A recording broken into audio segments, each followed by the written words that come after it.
की सास। एक परिवार में 5 लोग थे। ओम प्रकाश, उनकी पत्नी सुमित्रा, बहू भावना, बेटा राहुल और एक थी उनकी बेटी प्रियंका। वैसे तो ओम प्रकाश और सुमित्रा के घर में सब कुछ ठीक ठाक था, लेकिन सुमित्रा की एक आदत थी। घर में कुछ भी गलत या सही हो तो वो किसी से कुछ नहीं कहती, और भावना स्वभाव की इतनी सीधी सादी थी कि अगर कोई उसके साथ गलत भी करता तो भी वो उसे कुछ नहीं कह पाती। इसी के चलते प्रियंका और राहुल घर में मनमानी चलाते रहते, क्योंकि घर को संभालने वाली औरतें इस तरह से रहती थी जैसे वो गूंगी और अंधी हो। माँ, मैं अपनी सहेलियों के साथ पिकनिक पर जा रही हूँ। ठीक है बेटा, चली जाओ। और मुझे आने में रात हो जाएगी, देर से ही आऊंगी मैं।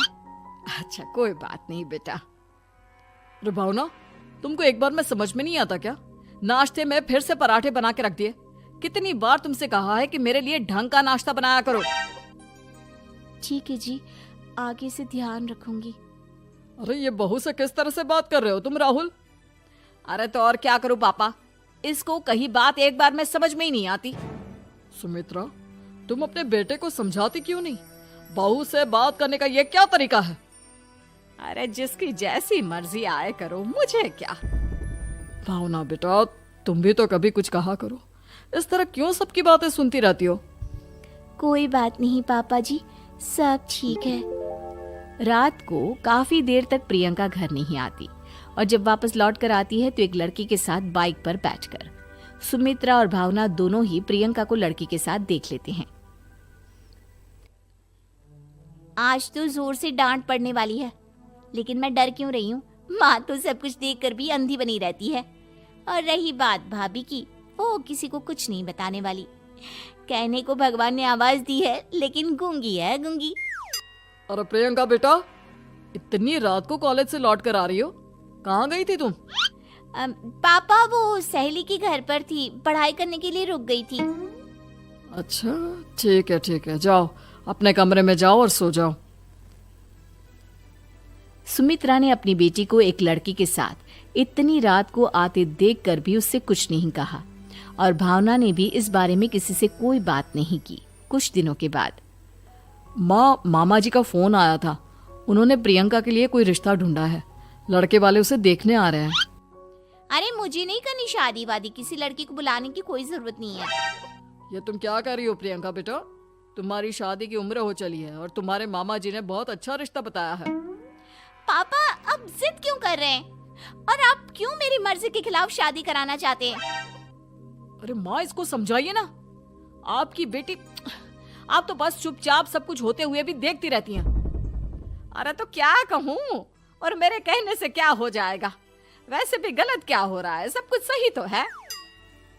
भावना बहू, देखो तो प्रियंका हमारी बात नहीं समझेगी, लेकिन वो तुम्हारी हम उम्र है। क्या पता तुम्हारे कहने से उसे कुछ समझ में आ जाए। नहीं पापा जी, मेरे कहने से कुछ नहीं होगा। मैं प्रियंका को कैसे समझा सकती हूँ? वो ननद है मेरी, कहीं मेरी किसी बात का बुरा मान गई तो?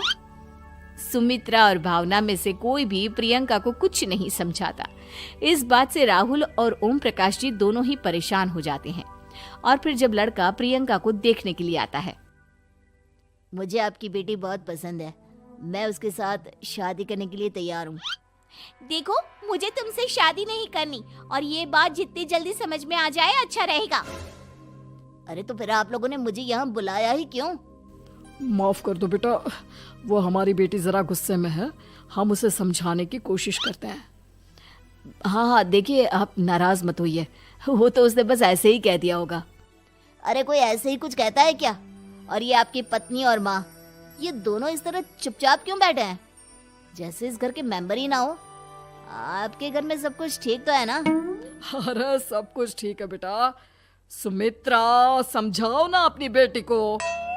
अरे क्या समझाऊं, क्या होगा समझाने से? सब ठीक ही तो हो रहा है, गलत क्या हो रहा है? भावना, प्रियंका को अंदर लेकर जाओ और उससे समझाओ कि कितना अच्छा रिश्ता है। इतना अच्छा लड़का है, इस तरह से बिहेव ना करे। नहीं जी, मैं किसी से कुछ नहीं कह सकती जी। अरे अजीब परिवार है, मुझे तो यहाँ से निकलना पड़ेगा। इस तरह से तो आपकी बेटी की शादी किसी से नहीं हो सकती। जिसके घर की औरतें गूंगी और अंधी बनकर बैठ जाए, उस घर का कुछ नहीं हो सकता। ओम प्रकाश और राहुल सुमित्रा और भावना की हरकतों की वजह से बहुत परेशान हो जाते हैं। एक दिन वो दोनों आपस में बात करते हैं। पापा, समझ में नहीं आता कि भावना और माँ को कैसे समझाया जाए। सही कहते हो बेटा, तुम और मैं काम के सिलसिले में सारा दिन घर के बाहर रहते हैं और घर की दोनों औरतें जिन्हें सारा घर संभालना चाहिए गूंगी और अंधी बनकर बैठी हैं। पापा आप ही बताइए इसका क्या उपाय है। मेरी तो कुछ समझ में नहीं आता बेटा, लेकिन हमें कुछ तो करना पड़ेगा क्योंकि इन सब की वजह से प्रियंका बहुत ज्यादा बिगड़ती जा रही है। तुमने देखा उसे किस तरह से बिहेव किया था। अरे लेकिन पापा हम करेंगे क्या? हमें एक नाटक करना होगा। कुछ दिनों के लिए हम भी गूंगे और बहरे बन जाते हैं, उसके बाद इन दोनों औरतों को अकल आएगी। हाँ पापा, शायद आपकी बात ठीक है।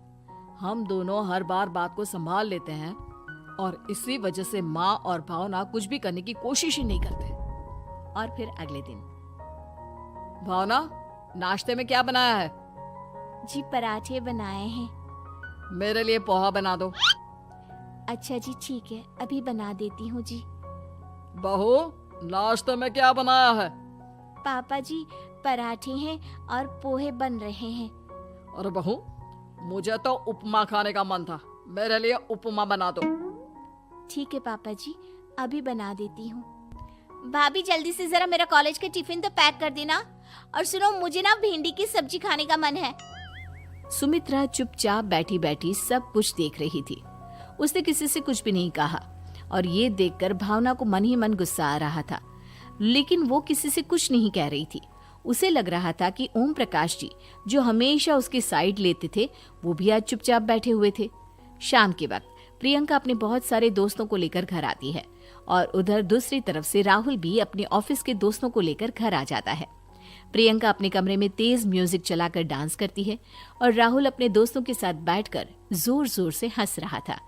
प्रियंका और राहुल मिलकर पूरे घर को अस्त व्यस्त कर देते हैं, लेकिन भावना उनसे कोई शिकायत नहीं करती और सुमित्रा जी भी चुपचाप बैठी रहती है। लेकिन भावना और सुमित्रा के अंदर का गुस्सा धीरे धीरे बढ़ रहा था। फिर रात को ओम प्रकाश और राहुल एक दूसरे से बातें करते हैं। पापा, हमने इतना कुछ किया फिर भी भावना कुछ बोलती ही नहीं और माँ भी कुछ गलत करने से किसी को रोकती ही नहीं।